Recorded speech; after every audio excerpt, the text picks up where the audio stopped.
नमस्तेस्तु भगवन् विश्वेश्वराय महादेवाय त्र्यम्बकाय त्रिपुरान्तकाय त्रिकाग्निकालाय कालाग्निरुद्राय नीलकण्ठाय मृत्युञ्जयाय सर्वेश्वराय सदाशिवाय श्रीमान् महादेवाय नमः।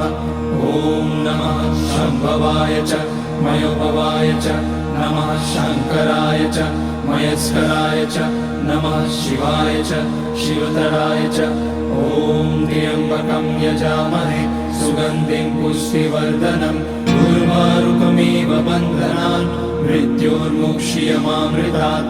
नागेन्द्रहाराय त्रिलोचनाय भस्माकराय महेश्वराय नित्याय शुद्धाय दिगम्बराय तस्मै नकाराय नमः शिवाय। मन्दाकिनी सलिलचन्दन चर्चिताय नन्दीश्वर प्रणतनाथ